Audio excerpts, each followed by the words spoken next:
Will not, because I just hit record. So we're getting started right under the wire.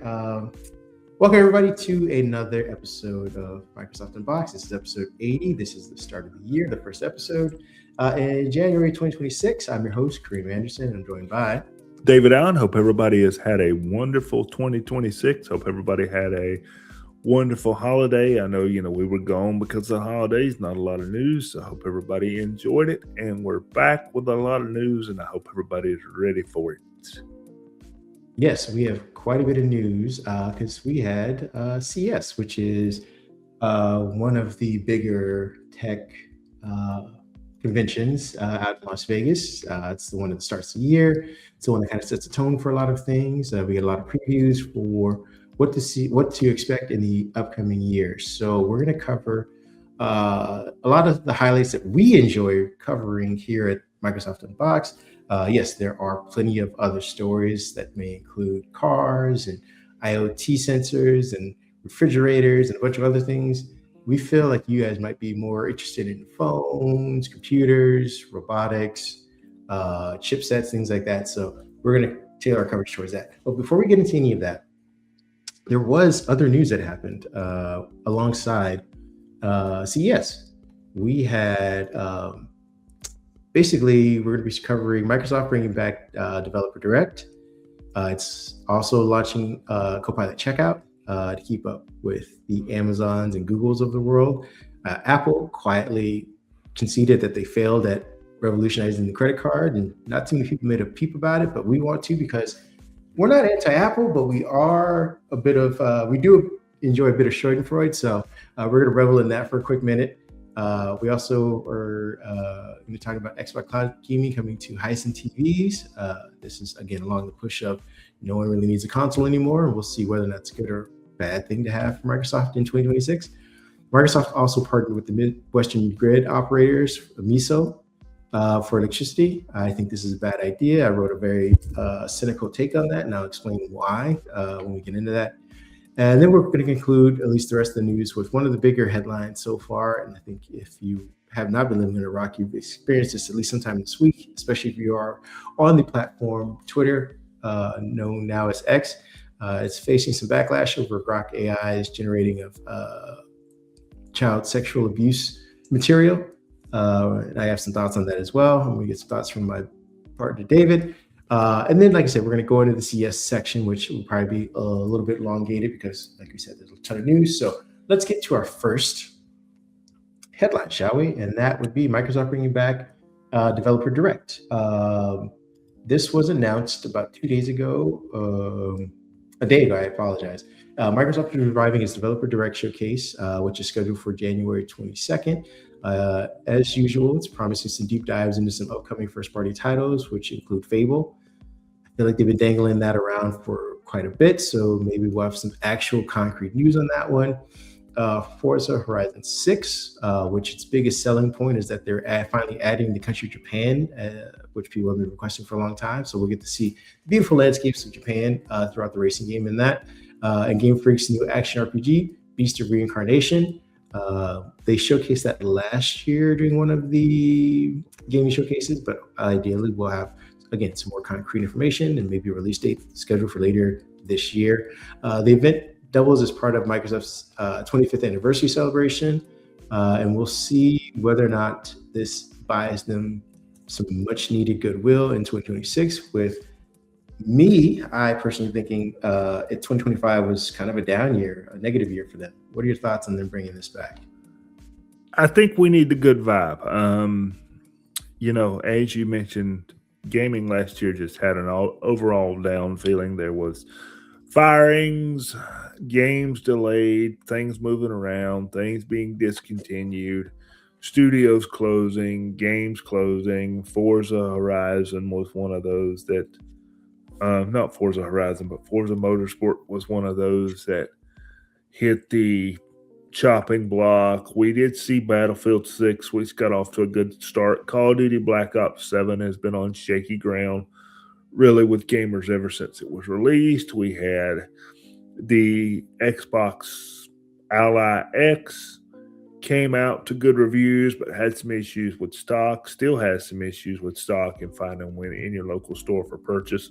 We had the price increases for Xbox.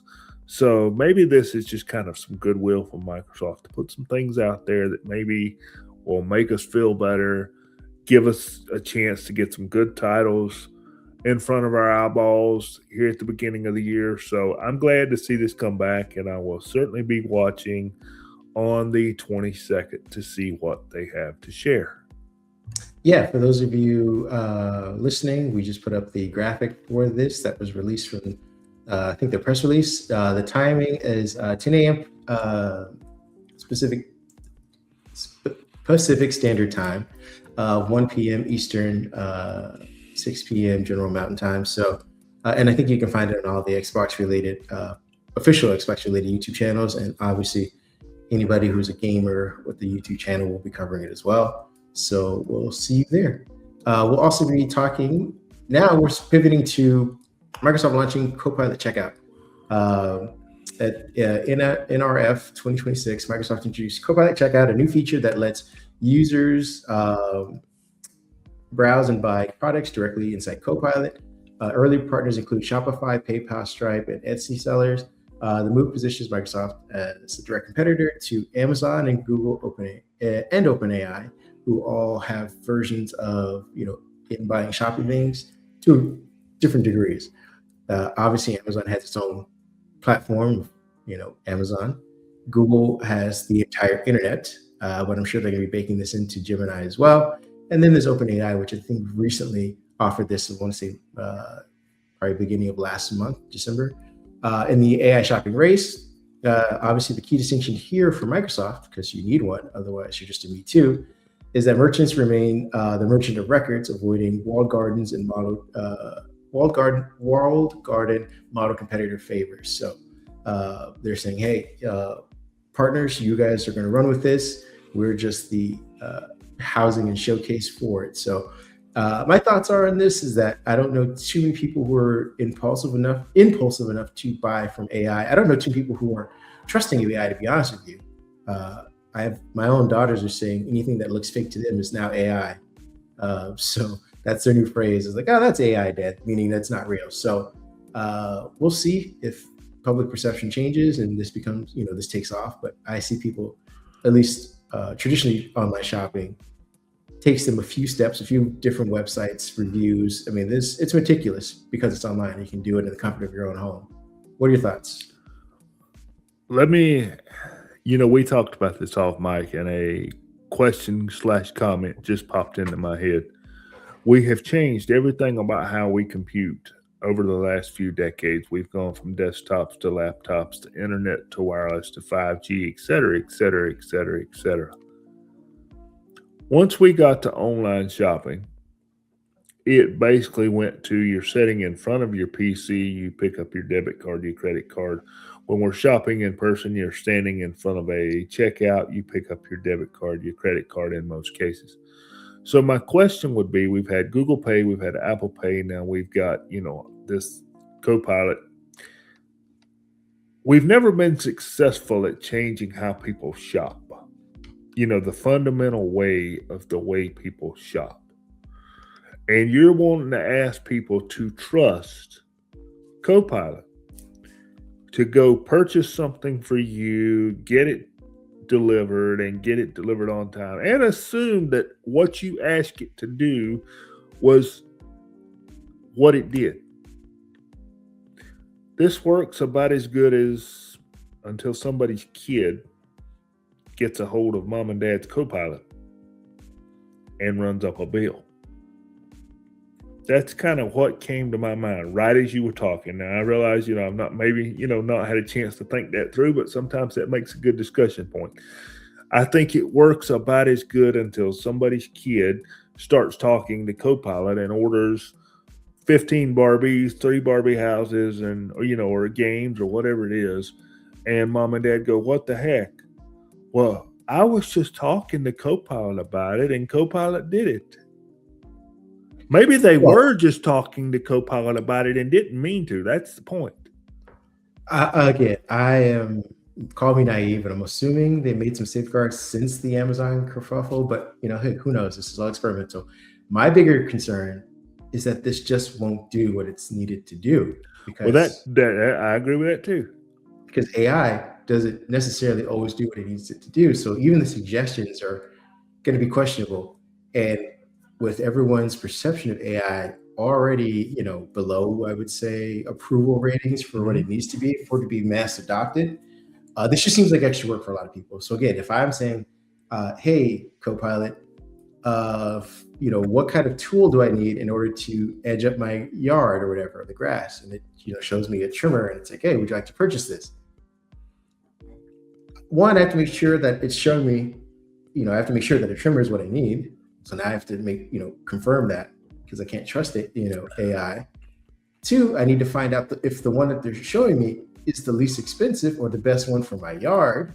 So that's even more steps. Then, perhaps I want to see, how do you use it? Maybe I'm a novice to yard keeping altogether.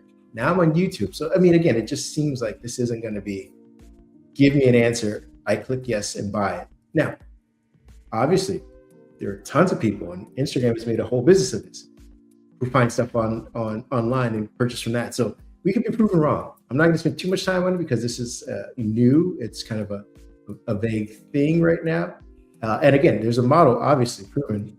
We have Instagram. So maybe we're just old men yelling at the cloud right now. Speaking about purchases, we have our next story, which is Apple hands off its credit card to JP Morgan. After a rocky multi-year partnership with Goldman Sachs, Apple has reached a deal for JP Morgan where's that? Here we go. Here's our headline. To take over Apple Card operations. The transition is expected to take roughly about 24 months, so for the next 2 years, with MasterCard staying on the payments network. Apple Card perks, including daily cash and the integrated savings accounts, will remain unchanged, while Goldman exits the business with a substantial loss. Now, the reason why Apple's even doing this, and again, they tried to quietly do this during CES because everyone was covering everything else, because Goldman Sachs says, hey, Apple, this is a debt on our books, and the way that they're running it, it's just, we have too many losses. We're going to hand it over to JP. I wrote about this. Again, I'm kind of reveling in the idea that everyone was raving about this card and how it was going to revolutionize and change the way we shop, which, to your point from the last story, it didn't. It just was a fancy, heavy card that they created with Apple's logo on it.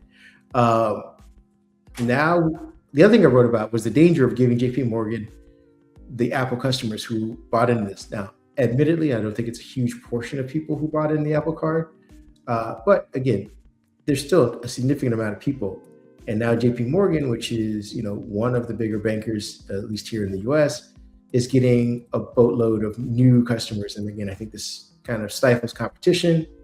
And JP Morgan is known to be not as customer friendly. It's going to be interesting to find out down the road, once the 2-year transition is complete, what new things as far as late fees and the way they handle insurance claims, things like that, will matriculate into the Apple card that is different from what people are experiencing now. So I would suggest you guys go read my piece for more details on it. But what are your thoughts on Apple calling it quits on the Apple card? Saw it coming. Agree. I'm gonna sum this up this way. Saw it coming. Agree with everything you said. As somebody that has had Chase cards in the past, I agree with your, customer friendly statement there. They just don't have that customer friendly feeling. It's more of a, we are a business, we want your money.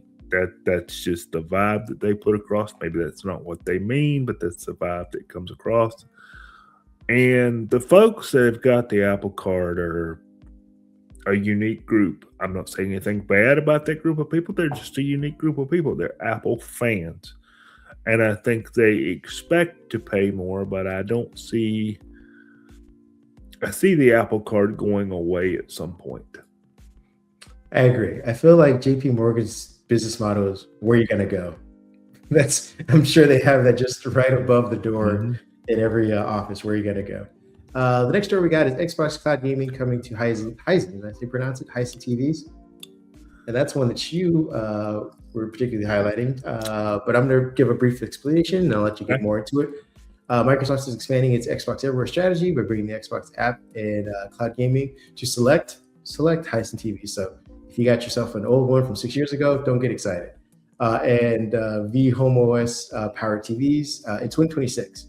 Game Pass subscribers will be able to stream major titles without a console.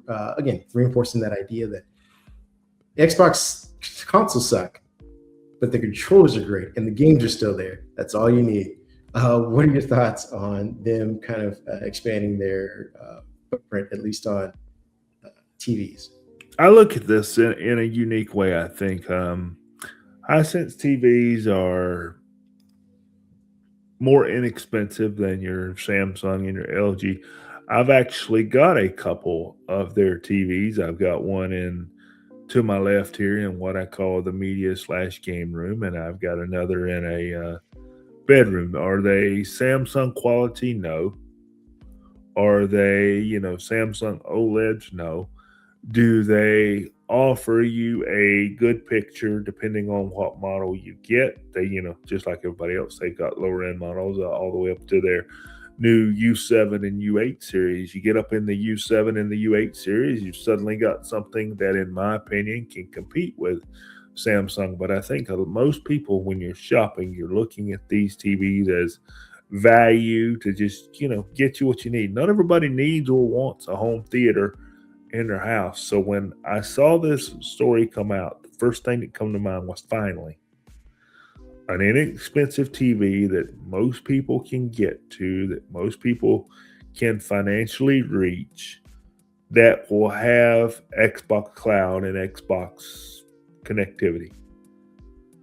That's a big deal, because when they first put all this out, it was strictly Samsung. And I get it, with the Samsung partnership that Microsoft had, it was strictly Samsung. And then last quarter of last year, I remember writing up a story where it kind of went to LG, but still, it was still in that higher end TV. So this is the first step to what I call a customer friendly brand of television. So maybe people start to catch on to what Xbox Cloud is. They can buy their controller, they can download their app, they can play their games. I think that's what Microsoft needs. Maybe this is two things in one podcast. We've got the Developer Direct, we've got the Hisense TV. So come on, Microsoft, keep the flow going. Remember who buys your consoles. Remember who buys your products.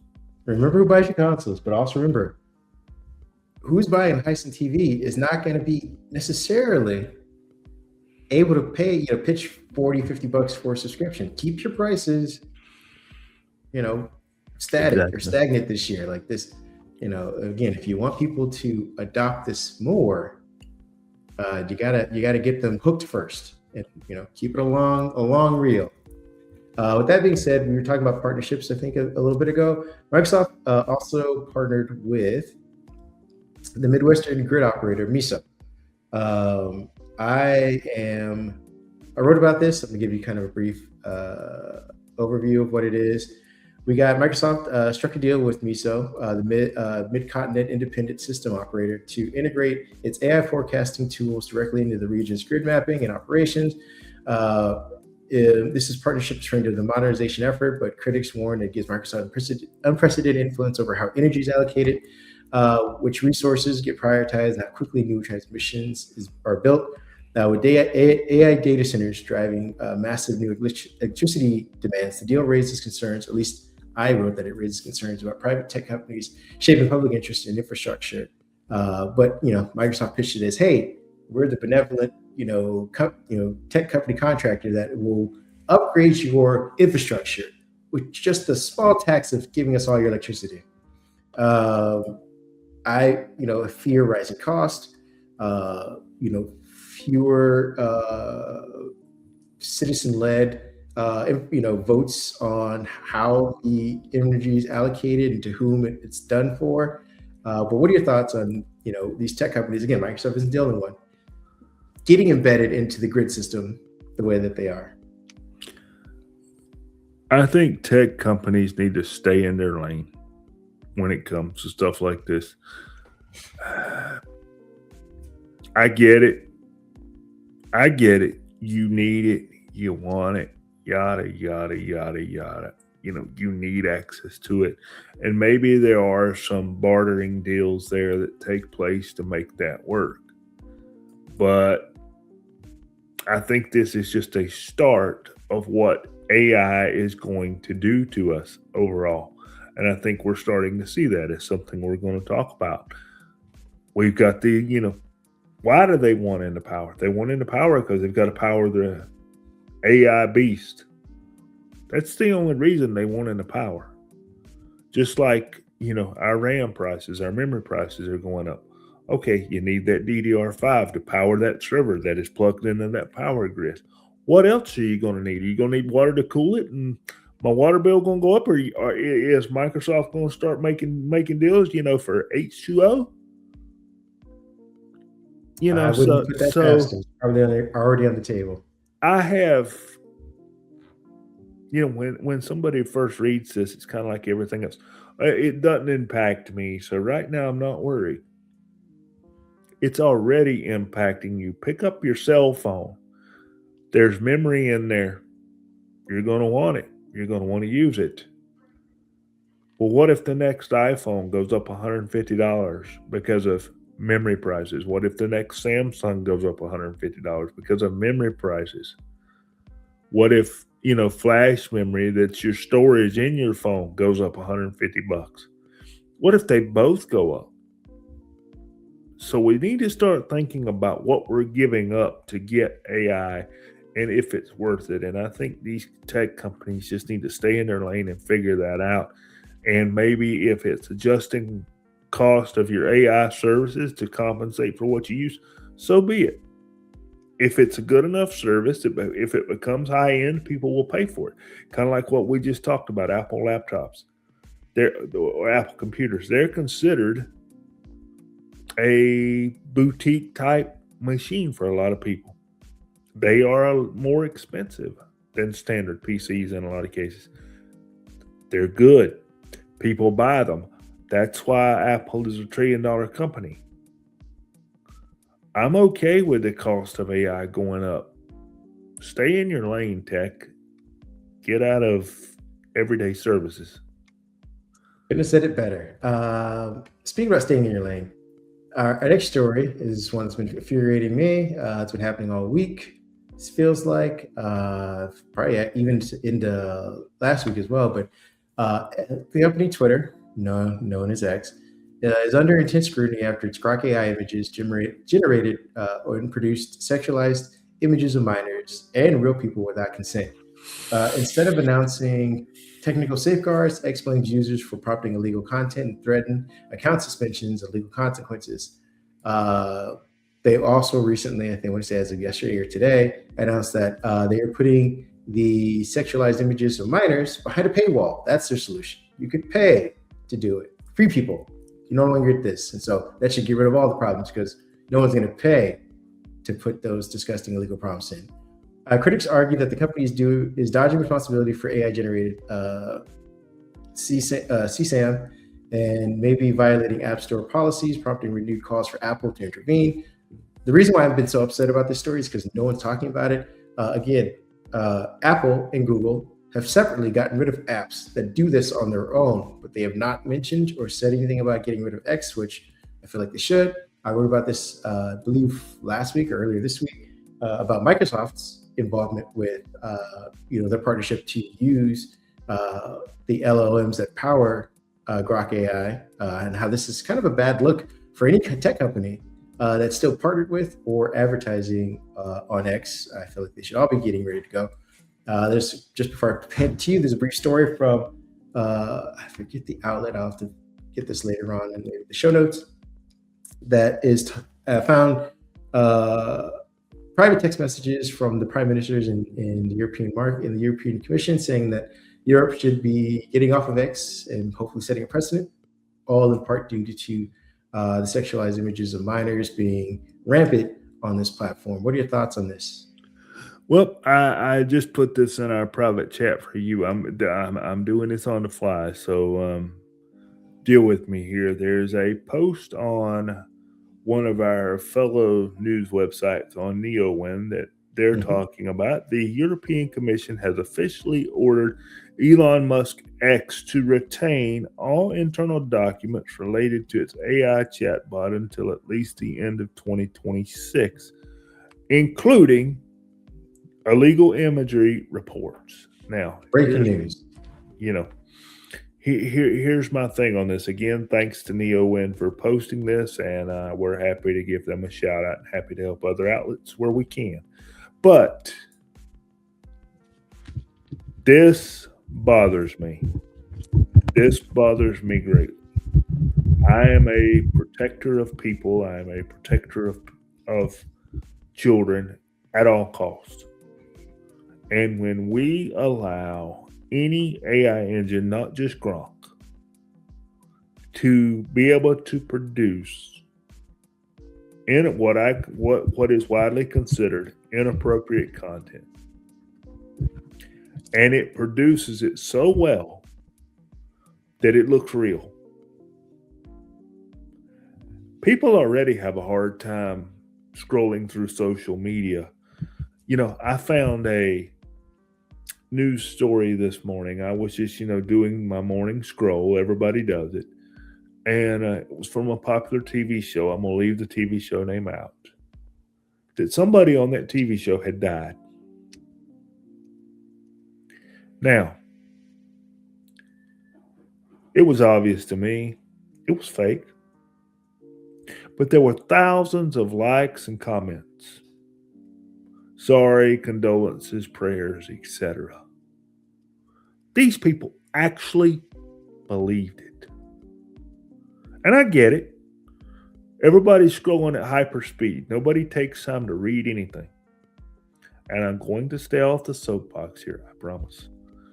But I have an issue when nobody stops inappropriate content or anything remotely close being produced by AI. It all started with the Taylor Swift stuff back when AI first started. We should have put a can on it right there. That should have been it. I don't know how to stop it. I'm not an AI programmer. But we want to talk about we need to spend millions of dollars and get on power grids and get on, whatever we need to keep AI alive. What do we need to do to keep it safe? And if you can continue to put these language models out on what feels like a weekly basis at this point, somebody's putting out a language model every week or an update to a language model every week or a new option or a new service. Take that same 45 minutes, that 90 minutes, or whatever you spent that week to put that out, to figure out how to keep your model from producing inappropriate content. Period. End of story. It's not that hard. Just do it. Yeah. Again, one's couldn't have said it better. We'll keep you guys updated on the that particular story because it affects us all. But now we're going to hopefully get into some lighter news, which is CES coverage. We made it through the headlines.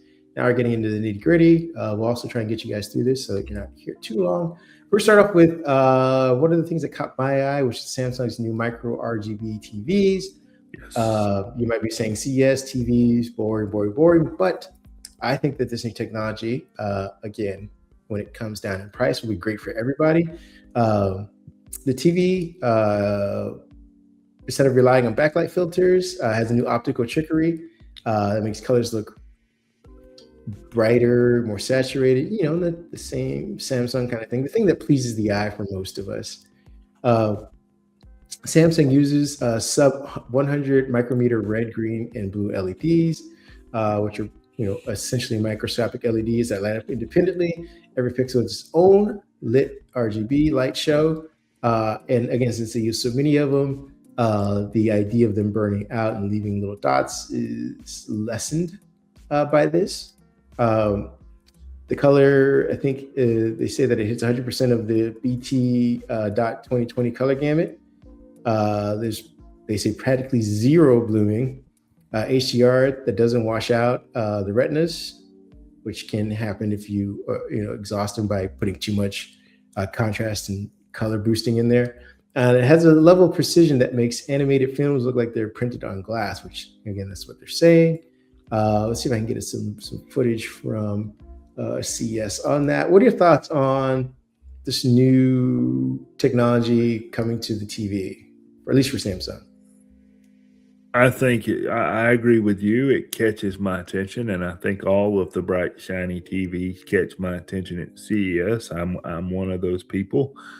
I'm actually in the market for a TV and surround sound system. I love to have a place at home or, that's comfortable to be able to sit down and enjoy content in a semi-movie like atmosphere. So the closer we get, the more efficient we do it. As you mentioned here with these TVs, the better off it is. Now, as with everything else in the TV land, it'll start out at 10 grand or more in 2026, and maybe by 2027, 2028, it'll actually make it to the $1,500, $1,000, $2,000 TV, where the average person can reach it. It's kind of like what in my shopping, kind of what the mini LEDs have done. I remember a couple years ago when mini LED was the great thing at CES. Now the mini LED TVs are affordable, and the OLEDs are slowly dropping in price and are somewhat affordable depending on what your budget is and which one you choose. So kudos to Samsung on this one. I like it. As far as the hardware is concerned, they come in 4 sizes so far: 65-inch, 75-inch, 85-inch, and 130. For those of you who are rich, and my buddy says he wants 2 of the 130s. Yes, I would love to review these, Samsung. Send them my way. Otherwise, I will never be seeing those probably in real life ever. The other thing that they have going for them is that they all have the super thin bezels. But the interesting thing is they are now applying a glare-free coating, which thank God most TVs don't have it. And so now you get, when the TV's off, there's just lights reflecting off of everything. There's also a wireless one connect ready, so you can organize your cables and things like that. And then it's a full Micro RGB full feature stack. So, I am looking forward to these TVs, like you said, coming down in price, and asking a chance to review those or buy them if we, necessarily are able to. The next thing we got going for us is I'm going to jump into robots, because as far as TVs are concerned, that was the biggest thing I think we got from them. Let me see if there's any other news. I take that back. They also have some more affordable ones. So not everything is crazy expensive, but there is a R85H, which is the Gateway Micro RGB, which comes in sizes 55-inch, 65, 75, 85, 90, and 100-inch. Again, these are the more accessible Micro RGB models. They're meant to replace the old Neo QLED tier of Samsung devices. So I think those are the ones you see mostly at Best Buy in the boxes versus on display necessarily. And you probably get them at a pretty solid deal in Target if you still shop there. You do lose HDR10 plus advanced with this, tier coming down in pricing, but you still get, again, the full RGB LED backlighting, 100% support for the Rec. 2020 color gamut, and it has the same AI engine, which I'm about to get into, as the other models, the higher end models. And this AI engine is called, let me see if I got this correct. What is this thing called? The Vision AI Companion. This thing sounds interesting. It's basically Samsung's, we're done pretending TVs aren't computers anymore. And you get this whole, imagine a chatbot sort of thing integrated into this. What are your thoughts on them just offering a cheaper version before we move on? I think it's great. I think you've got to at this point. Everybody's pinching pennies, and I'm not gonna make fun of those that make the money to buy that $7,000, $8,000, $9,000, $10,000 TV. I'm glad you're able to do that. But just that group of people is not going to, help the balance sheet at the end of the year for Samsung. And, something affordable, I think, right now is what people are looking for. So I'm all for it. I know I'm going to be, like I said, TV shopping. So I will, look and see what they consider affordable. Is it $1,000? Is it $1,500? Is it $2,000? Or is it $4,000? Which is it? But I think as LG, Samsung, and we mentioned Hisense earlier, as these new TVs come out, I think it's important to keep an affordable line in your lineup, or you just turn people away at this point. Now, what you're showing there with AI and being able to do all that, I think that's just part of the next evolution of AI. Not to change the topic here, we've got AI monitors this year at CES that are analyzing what's on your screen. So it's only natural that we're seeing it in TVs as well. Well, let's pivot to that. I think one of the ones that we're pairing up is with, is it Dell? I think it is, right? Dell's got one, and then Lenovo had the gaming version. All right, well, let's go to the Lenovo one first. Make sure I get all my notes. Let me make sure I get this up. Okay, so we have, as far as the Lenovo lineup, because they came out with a bunch of stuff, a ton of stuff actually, but we're going to cover some of the higher end things that we like, which is the ThinkPad X1 Carbon Aura Edition. I think that was a pretty nice upgrade for them. And that will be, I think they also have a, a Snapdragon version of those, which I'm looking forward to. Mm-hmm. But yeah, they have that. It's got a redesign, major redesign with this new space frame, which you and I were talking offline about, which is where they basically put components on both sides of the motherboard to basically free up some space. So now you have, you can put wider trackpads in and better heat sinks and all of that business. So ideally, they should be a little bit quieter than the jet engines they used to be. They come with an Intel Core Ultra X7 Series 3 processor. They have scored a 9 out of 10 in iFixit repairability, which, they're still able to keep that. And they're supposed to be lighter, more durable, with improved thermals. I think they're also adding a coating on top of the keys themselves, so that I think for those of you who obviously use laptops and type a lot, you realize that the oils from your fingers get absorbed under the keys and then they get placed onto your monitor, because obviously when you're closing your laptop, you keep closing it on top of the monitor. So ideally putting this new coating on should reduce that, so you don't have to keep so many, what are those called? Microfiber cloths around you and everywhere. So there was that. There's also the Lenovo Yoga Pro 9i Aura Edition and the Yoga Pro 7i Aura Edition. Aura Editions are pretty nice. They've also improved the hardware on these too. These look a little bit more like the MacBooks themselves, but Lenovo really kind of went crazy with some of their designs. You'll be able to organize these with or arrange these with a Core 9 Intel Core Ultra 9 Series 3 CPUs, NVIDIA, and pair them with an NVIDIA GeForce RTX 5070 GPUs. They obviously will be coming with, I think, the coveted Pro Tandem OLED, which was mentioned a lot during CES, which will give you a display up to 3.2K resolution and 1600 nits of brightness. They have a new Force trackpad, which finally they are implementing haptic touchpads across the board, not just on a handful of devices. And it also comes with an interesting drawing surface. So you could basically double the trackpad as kind of like your, if you were just using it for quick signatures or things of that nature, you'll be able to take a pen, which attaches to the back of the device magnetically, and, draw if you need to in the enlarged trackpad area, or just sign, your name, things that you need to for that. Then lastly, there is the Yoga Slim series and the Yoga Mini that they also introduced. So it obviously expands the ultra portable lineup with Snapdragon, Intel, and AMD options, plus a compact 600G Yoga Mini desktop, which is, I think, was the little puck thing that they introduced looks really cool. That was neat looking. Yeah, and this thing can support up to 4 displays all at once. So for those of you who are, graphic artists or stock traders, things of that nature, this seems to be the thing for you. What do you think about Lenovo's crazy lineup? Because that was just the business consumer PCs. They also, I think, to your mention, they also had a gaming one. You can go in the Legion after this.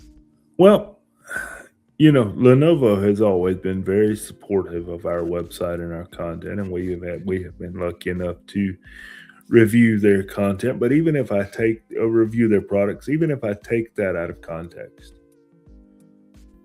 Lenovo always brings it to the table at CES, and then they'll have another event usually about halfway through the year where they bring you some more. They always push the boundary of technology, and they always have these prototype devices that they put out there and say, look, this is what we can do. But if you'll notice, they don't always take the prototype devices away from you. Like I know you reviewed one last year, maybe the year before, that was the stackable screens, kind of like what you just showed here in the video for those that are able to see it. You reviewed something like that was a prototype style device, but they went ahead and produced it. Now, how many they produced or how many they sold, I don't know. But they did produce it. Kind of like something I'm going to bring up here. The rollable screen on the Legion 7i laptop. I've seen, my sister-in-law has one. I have seen the monitors that you can add to the left and to the right of your laptop and clamp it on. It works. It works. The concept works. The concept is clunky to deal with. And then I saw Lenovo was going to do this, and I'm like, well, this makes sense because we've got folding phones. So we've seen that we can fold phones. Samsung has been tinkering, not in the US yet, with a trifold phone. So we're seeing that we can fold screens a little bit wider. There's evidence that the Apple folding screen, the screen itself, was spotted somewhere at CES. I have seen that. That is supposedly a crease-free screen of some sort. Well, now Lenovo says here, for gamers, competitive gamers, not me, probably not you, competitive gamers that take these to these professional gaming tournaments and get paid can pull up to their competitive battle station, roll out their screen, and have a up to 21-inch experience on that device. Yeah, that was pretty cool to me. I mean, have I seen it in hand? Would I love to? Absolutely. I would jump in with both feet for the opportunity just to have 15 minutes with this thing to see how it worked, how Windows handled it, and then, how games handled the screen, internally. Does it, is there black bars? Does it treat it really as one screen? Does it see it as several screens? How is it viewed? So, you mentioned the Aurora lineup, which is always a top tier lineup in the productivity creative series, but Lenovo always brings it to the table. They always do. Asus, they brought some good stuff this year. They tweaked their stuff, but Lenovo kind of goes, okay, we're just going to take this little drive in the left field and show you what we can do. And I look forward to that every year. There's a piece over at Windows Central, and I think it's pretty interesting. I'm kicking myself for not writing it myself. Okay. But they have named Lenovo the Surface. They have taken over the crown of the Surface line, the brand that experimented, did crazy things, ventured out of its comfort zone. Over the last 3 years, we've seen Microsoft kind of cocoon itself under what will sell, and that's basically your standard Surface Pro and Surface Laptop. And then they make smaller variations of the two. We used to get the Surface Laptop Studio, we got the Surface Studio, we got the Surface Book, we had the Surface Duo. Like, that was back when they were experimenting. Now it seems like Lenovo, which had always been doing this, is now going to be taking the throne. With that being said, though, we're going to move on to our next PC, which is Asus. Asus, we were just talking about them, refining their lineup. but they are delivering a pretty ambitious lineup, which spans dual screen laptops, creator laptops, and Snapdragon powered ultra portables. This, I think, the biggest eye-catching thing that they had at the event was the ZenBook Duo, which is this double stack screen. Double stack screen, yeah. It's basically a foldable, but in the size of a PC, basically. They've re-engineered the chassis, redesigned it with beryllium.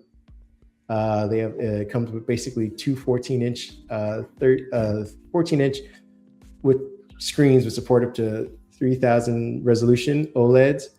It's powered by an Intel Core Ultra X9 series processor, and comes with a 99 watt-hour dual battery system for extended runtime. The hinge has been reintroduced, re-engineered so that it kind of hides itself a little bit better. Again, this is the same thing that Samsung has been doing over time. I think Lenovo has a version of this thing. They use a hinge more than they use the combined screen technology that Lenovo is.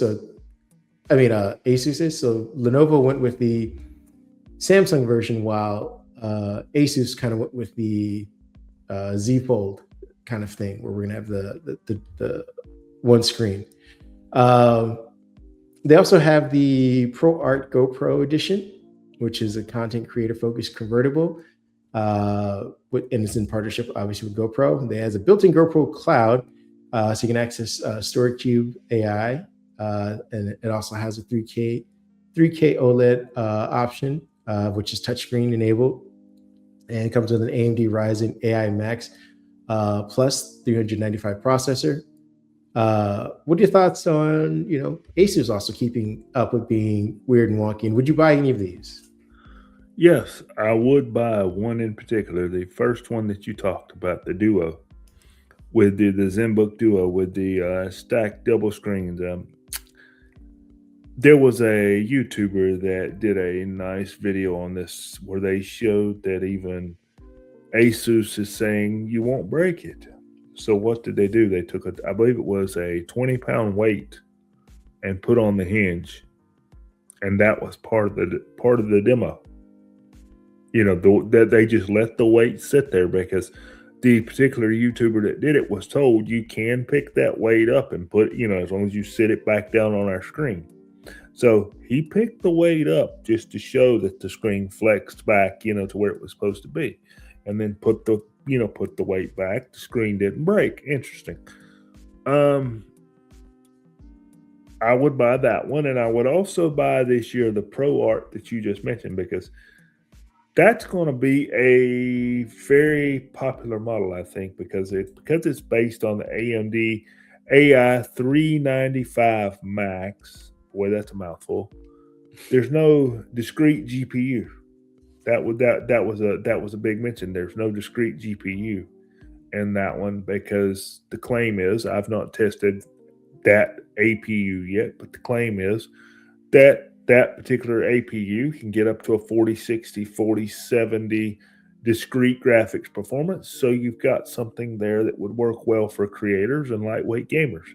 So you take that discrete GPU out, what did you do? You just increased your battery life almost exponential.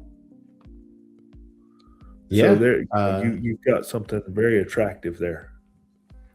I agree with everything you said. I would try those two as well. Obviously, Asus and Lenovo have other products we cover, so go check out the website for details on those. But we just thought those are two of the, bigger headline-catching laptops. Last but not least, and I think the biggest one that kind of caught everybody's attention is actually an old classic, an oldie but goodie, and it's Dell's XPS brand with the all-new XPS 14 and XPS 16. Yes, they are no longer premium or whatever weird nomenclature they had. I believe the head or CEO, one of the top executives, I don't know if it's exactly that, came out on stage and literally apologized to Dell owners and said, "You guys were right. We were wrong. We shouldn't have changed the name. We got over our britches in getting fancy with trying to consolidate our name and make it easy for everybody. The easiest thing was to stick with what everybody knew. What's more interesting is not only did they listen, but they listened to it seems like a lot of the major complaints that everyone had as far as the design and the changes they made when they went to this more futuristic, and I think, what was it, the haptic, whatever they were called, light up keys for the function pad. They got rid of all that, and they made it basically, and in my opinion, and there's nothing wrong about this, but kind of a Mac clone, and it looks great. It's been redesigned, and it comes, again, you can configure it with an Intel Core Ultra 3 processor, which is now being dubbed Panther Lake. And it has its integrated Intel graphics, 12 Xe cores, delivering up to about, what they say, about 50% more power or GPU power, and 78% on the 16-inch model. Now, this is going to be interesting because you and I were talking about, Mike, what do you do when you don't have access to integrated NVIDIA graphics? We'll have to see if Intel can do what they need to do. But this also has a tandem OLED display, which supports up to 3.2K resolution with 120 hertz refresh rate and Dolby Vision support. It's supposed to be an ultra-thin 14.6 millimeter chassis. Again, it also has a CNC aluminum build, which means it's all from one piece of aluminum, which, that's what Apple used to pride itself on years ago. Gorilla Glass for the screen, and again, return to the physical function keys. It has improved repairability, a modular USB-C ports, and an easy to remove keyboard. It's a couple screws under the bottom. You take the whole thing off. Battery life is said to be about 27 hours on a 2K LCD configurations. Again, they've been doing some early testings with these Intel chips. A lot of people saying that they haven't overshot or undershot the mark like they normally do. So this is a good sign. Prices, I think, start at around 2,000 for the 14-inch and about 22 for the 16-inch, if I'm not mistaken. But eventually, they will get down to, I think, they're aiming at about $1,600 for the 14-inch and $1,800 sometime in March. So anybody who's buying between January and March, they expect to pay a little bit more, but they will eventually come down in price, I've been told. So I'm super happy for these. Like I said, these designs look pretty great for those of you who are listening. Like I said, picture a MacBook with flatter keys that kind of go edge to edge. That's the only difference. They've also gotten rid of the speaker grills. So the design that used to be there is no longer there. And I believe the 16-inch got rid of the keypad, the number pad. I believe it did. So they just centered the large trackpad. Oh, also the trackpad on the old ones was flush. Nobody knew where it started and where it ended. This one has a kind of some, subtle ridges to let you know that, these are the borders of the trackpad, which are great. What are your thoughts on that before we jump out of PCs? Thank you, Dale. Thank you for listening, and thank you for doing this, because I've always been a fan of Dell PCs and really a fan of their gaming lineup. But when it come to just standard Dell PCs, they had really lost my interest over the past year, because you couldn't tell the difference between Dell Premium, Dell Pro, and whatever the other thing was. And I just kept saying, and I said it to you several times last year, just bring the XPSs back and put the premiums over there and put them back like they were. I would greatly appreciate that, and I would actually go purchase one, because I just didn't feel the Pro and the Premium. It just didn't. Something there didn't vibe for me, and obviously I was not the only one. So I'm glad to see these back. Interesting to see what people think of them when they're out in people's hands, and I'm sure they're going to live up to people's expectations, because very rarely do you see a company like this go, hey, yeah, we screwed up. Here's your laptop back. Yeah. So I think this is going to be pretty good. We also have HP. Is it HP? Yes, HP. Yeah, the Elite board. Yes. If you're a super minimalist to the extent this of being is you ridiculous, right here. This is you right here. This is the HP Elite Board G1A, which is basically a keyboard with the computer attached or computer built inside. Comes with an AMD Ryzen AI 3000 series processor with up to 50 TOPS CPU performance, integrated Radeon 800M graphics, and up to 64 gigabytes of RAM and a 2 terabyte NVMe basically SSD storage, an optional 32 watt hour internal battery for about 3.5 plus hours of mobile use, dual microphones. They put speakers on this thing, an optional fingerprint reader, spill resistance keyboard design. It's also modular, serviceable components, replaceable keys for the keyboard. And you can replace the RAM, fan, speakers, and Wi-Fi modules if you wanted to. This thing ships March 2026.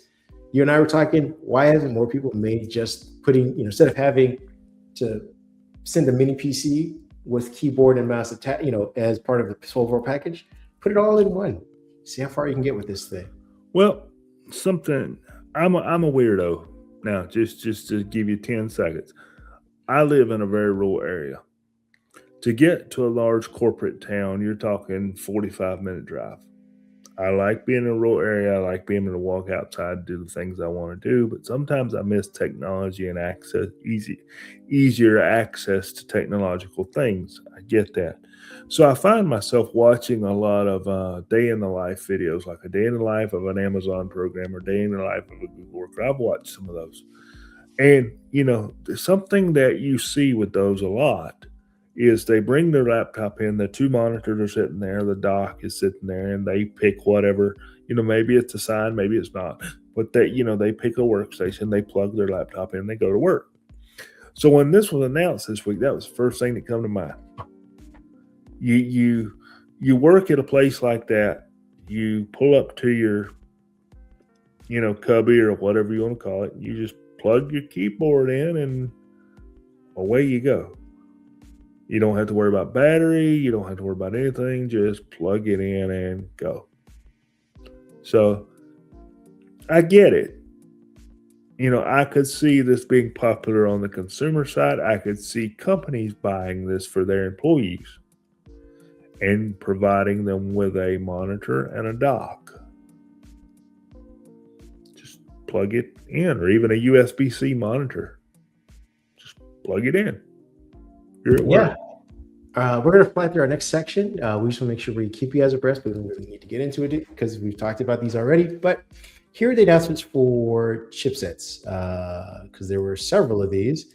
We have NVIDIA's Vera Rubin Superchip, which offers 100 petaflops of AI computing, 88 NVIDIA custom Olympus CPU cores, and 2 terabytes of fast memory. This is basically a processor for servers, the upcoming AI factories that will be planted in your backyard, sucking up your water and your power, your electricity. Yes. So NVIDIA announced those during CES. We also got an announcement about AMD's Ryzen AI for laptops processor.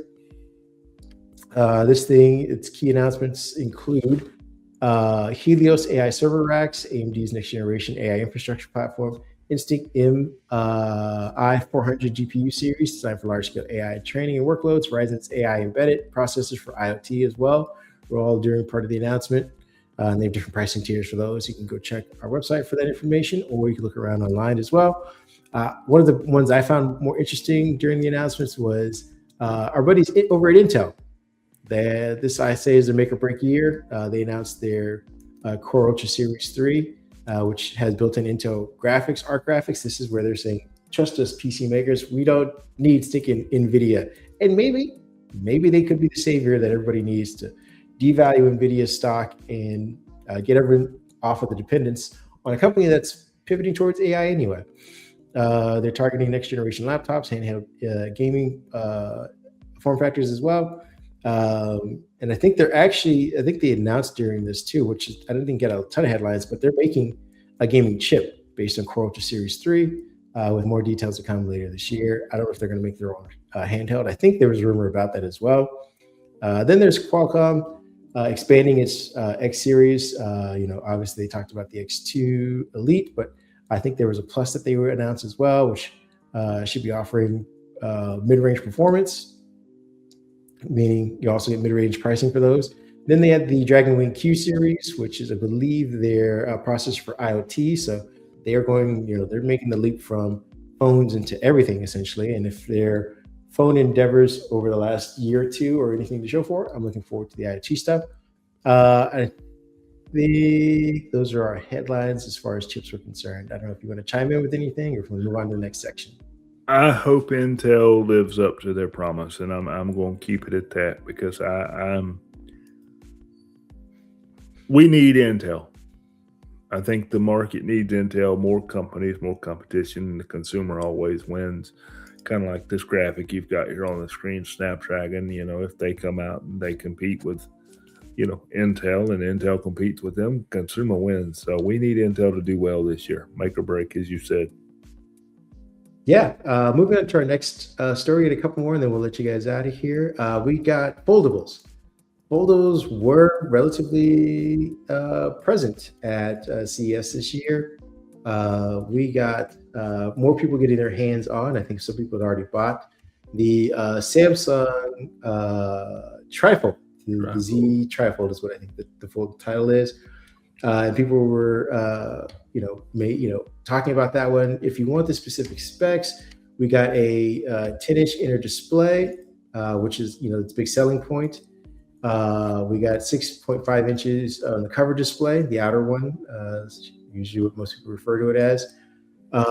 Its thickness is about 12.9 millimeters folded, 3.9 millimeters unfolded. So when it's folded, it's roughly the size of an old, I think the Z Fold 5, if I'm not mistaken.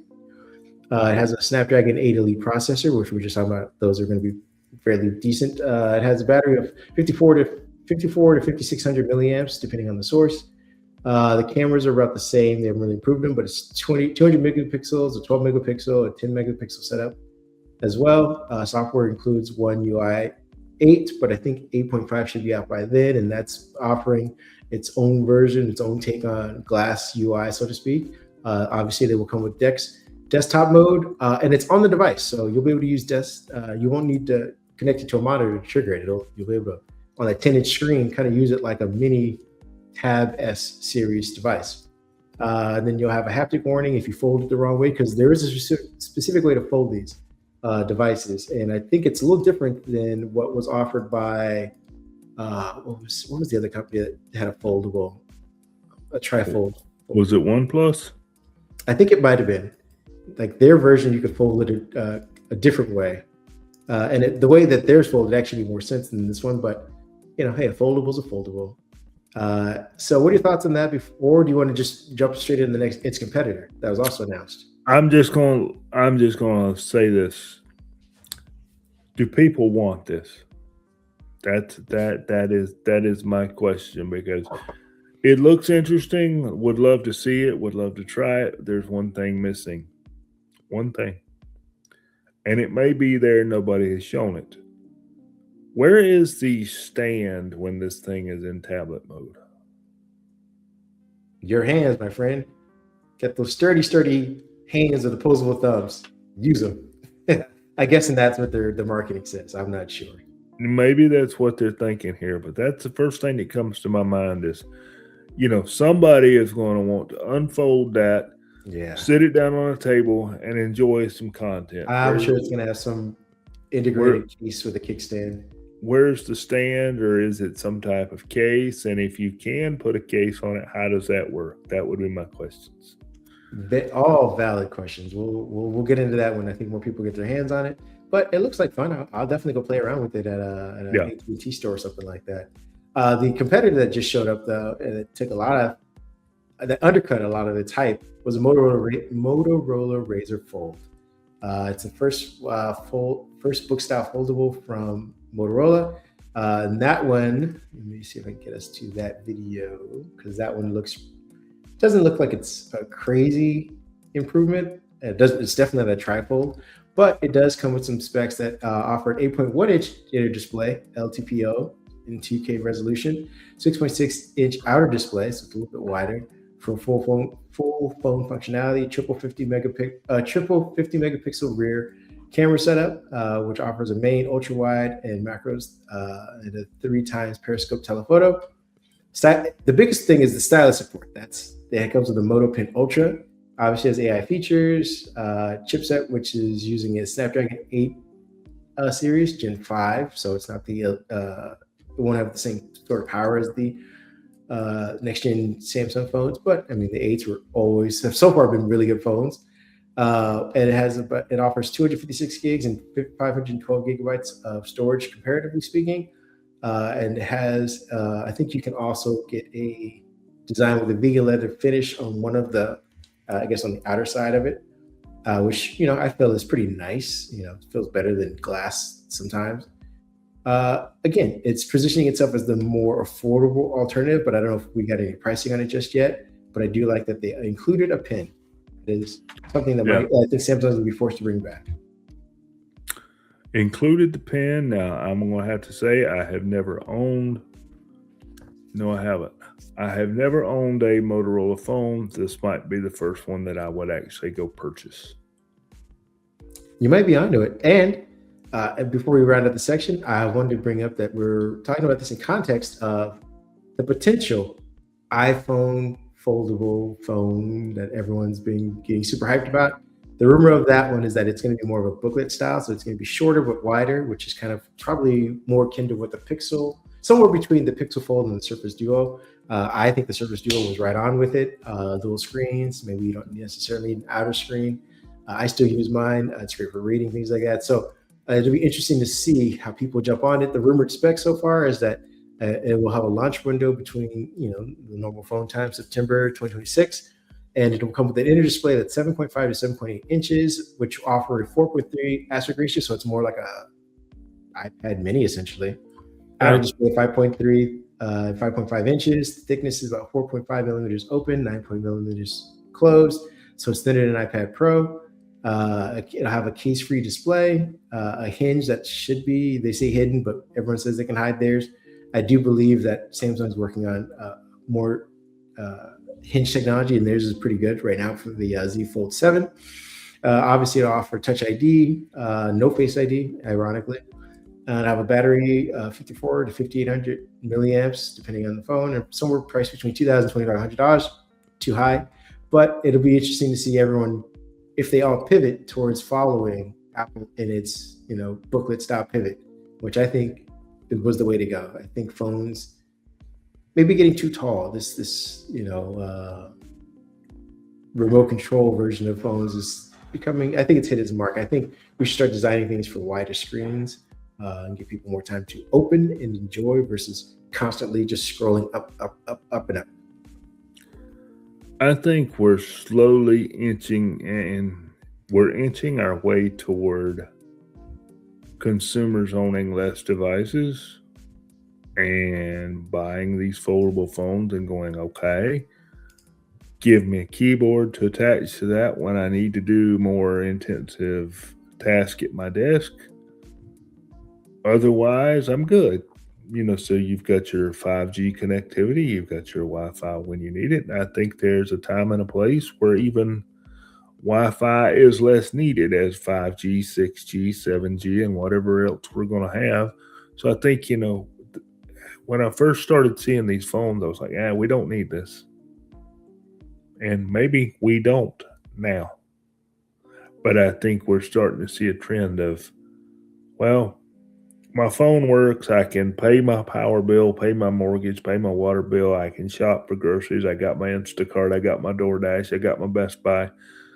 I got my Facebook. I got my Twitter. I got my TikTok, Instagram, etc.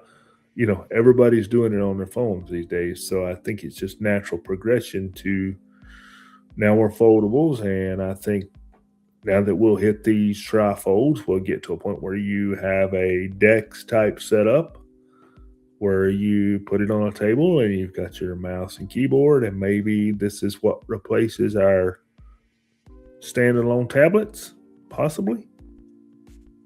Yeah, I wrote a report about a review essentially of the Samsung Tab S10 Plus that I took on vacation with me as my only computing device. And if you're someone who doesn't create content, you just consume it. It's a great device. It's amazing how PC it is.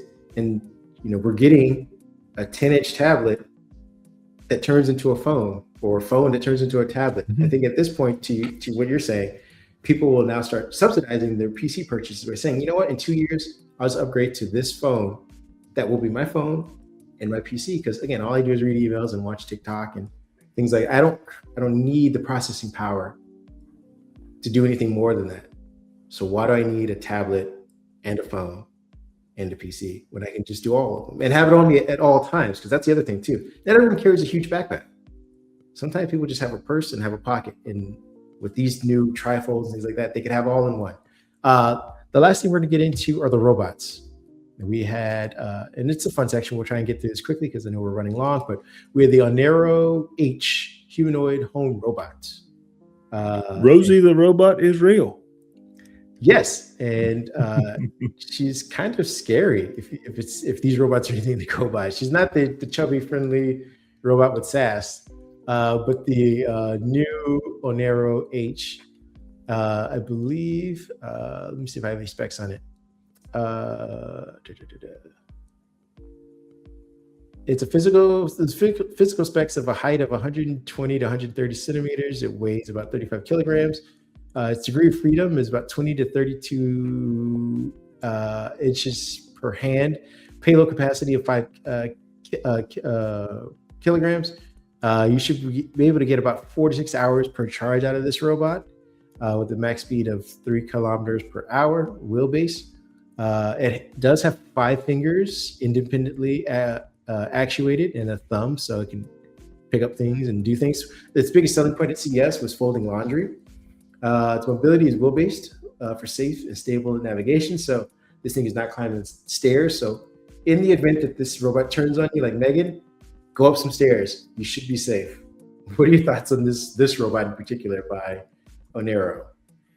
Pretty cool. I get that these are specialized devices, so you can't really predict what they're going to do. As I'm watching the video here that we've got playing for those that are watching, I'm sure they're compatible with certain washers and dryers. I'm sure they're compatible with certain situations. I'm sure they're compatible with certain towels and washcloths, etc., etc.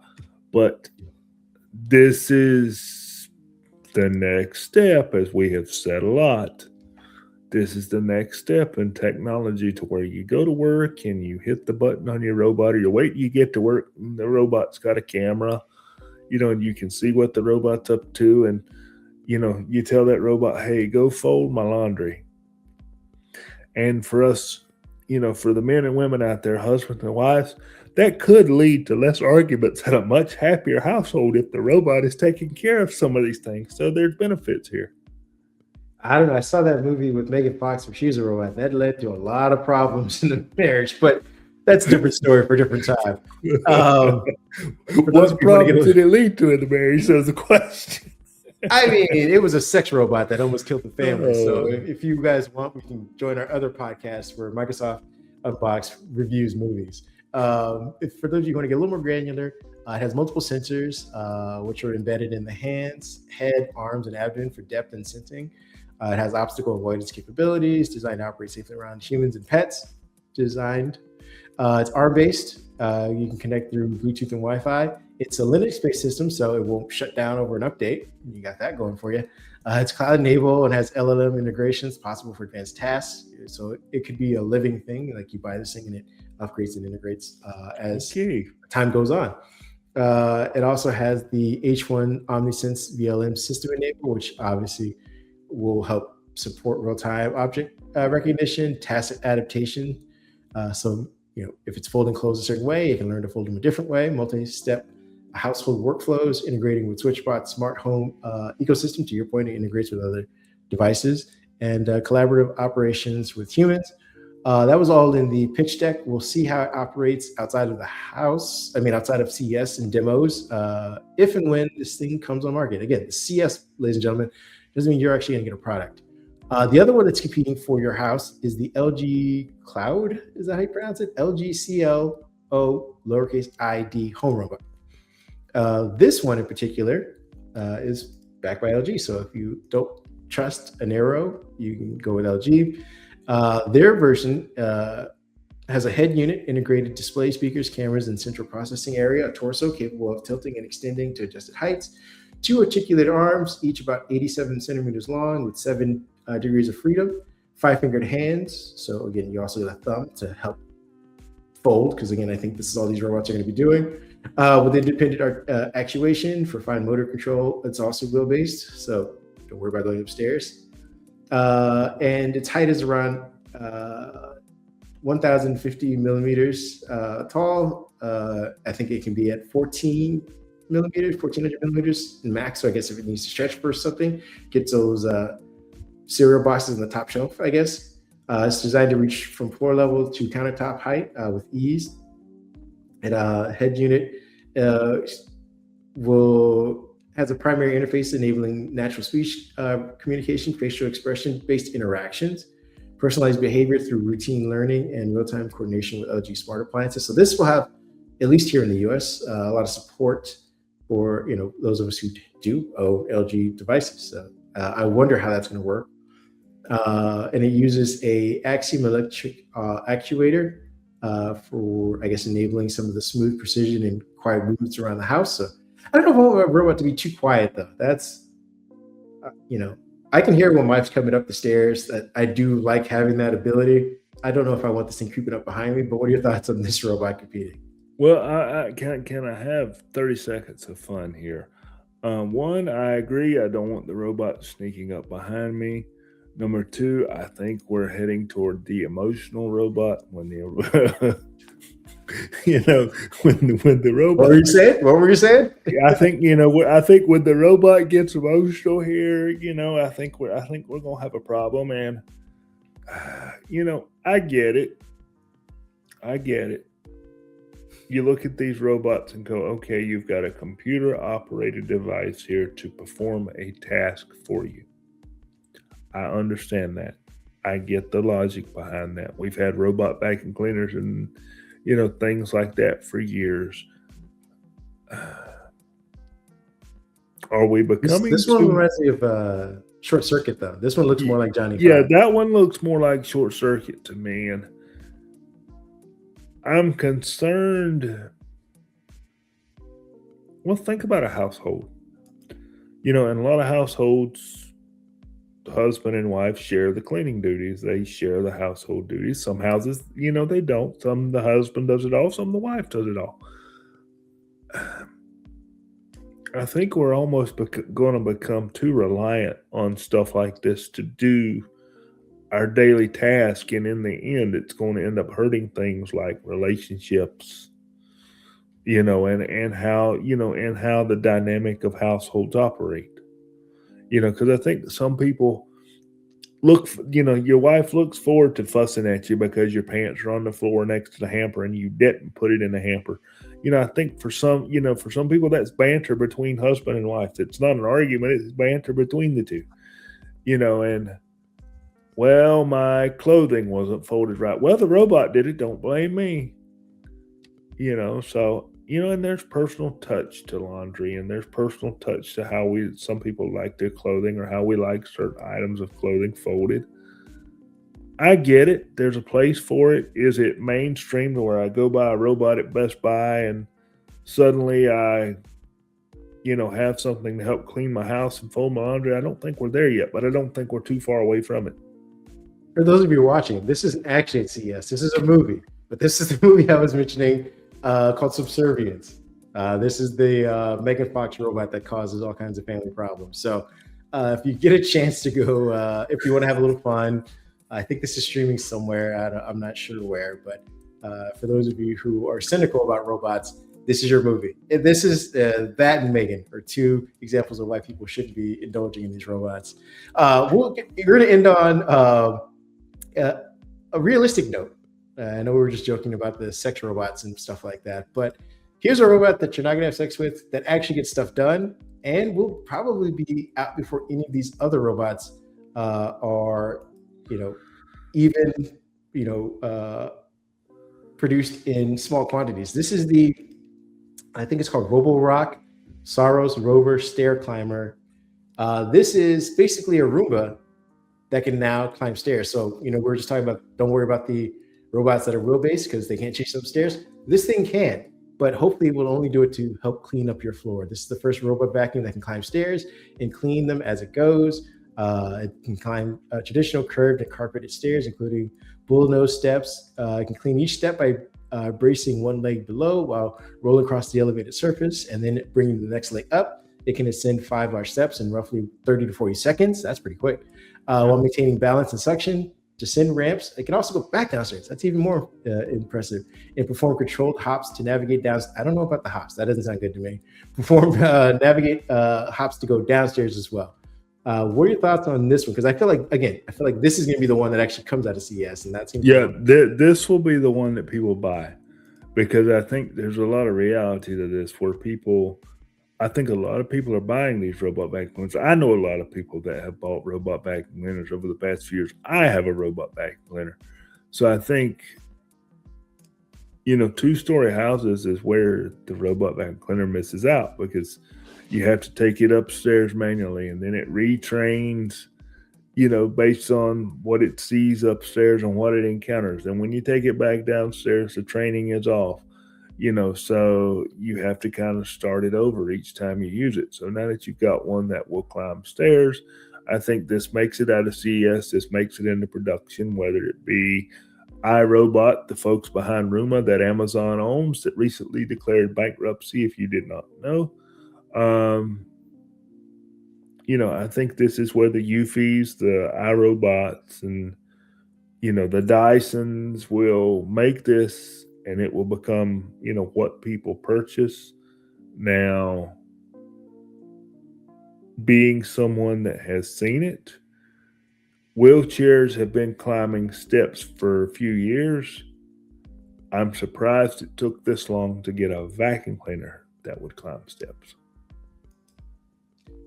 Yeah, it seems like this was it should have been on the docket as soon as Roombas got massively adopted. Yeah, this should have already been done, I think.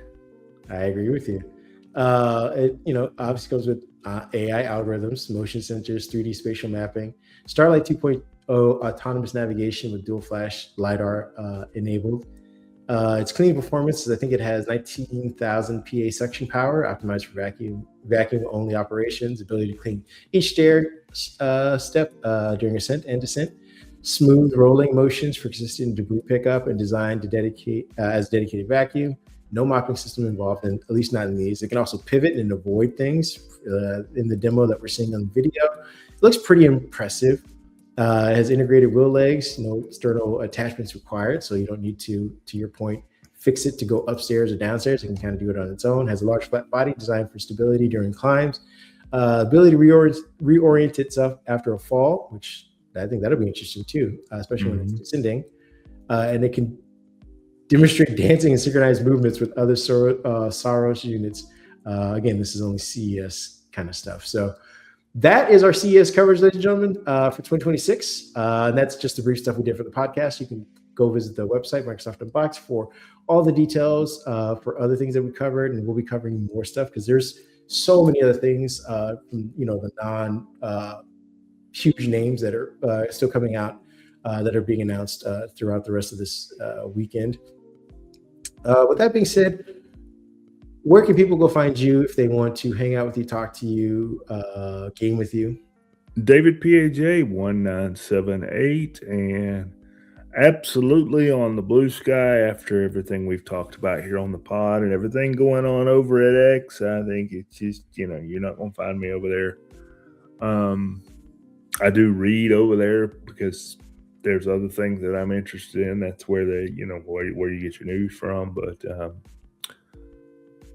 go find me on Blue Sky, David PAJ 1978. I'm streaming now 3 days a week. Feel free to jump in, ask me what am I playing. I don't mind friend requests. If you want to ask what gamer tags and things like that are, I don't mind. You're welcome to come jump in. I don't take my competitive gaming very seriously. I just make me a drink, pick up a controller, and have some fun. We may go 30 minutes, may go 3 hours. It just all depends, You can find me at Happy Hulk on Blue Sky. Again, I haven't been to X or Twitter or Threads in about a year, maybe a little longer than that. And I don't see myself going back, obviously for obvious reasons. You can also find me at Kareem and some threads. I try not to be there too much because I also have issues with Meta, but there are things I like to go do on there. I do request that anybody who wants to interact with me do so as though we were meeting in real life. So again, Yes. I'm not asking you to be overly nice. If you're an a-hole in real life, be an a-hole online as well. It's fine. But don't be overly aggressive as though we would never meet, because who knows? It's a small world. With that being said, we will see you guys next week. We have big things in store for the website, for our podcast. We would like to involve you guys more into it. So maybe we can start figuring out if we can get some listener questions available. If you want to, you can find us on the different podcasting apps like Spotify, Apple Podcasts, Pocket Cast, and wherever else you get your podcasts. Maybe they have some areas where you can write questions in. If not, add them to any of the articles that you read on our website or the contact us page. We look forward to doing more with you guys in 2026. Until then, have a great week. Go out and enjoy your life. Go enjoy the things that you enjoy the most. Any of the new things that you got, if you're here celebrating Christmas or not, any things that you returned and got money for, credit for the things that you wanted to get, go enjoy those as well. Just make sure that the person who gave you a gift that you returned doesn't see it. We will see you guys next week. Have a good weekend, everybody. Thanks for watching. Thanks for listening.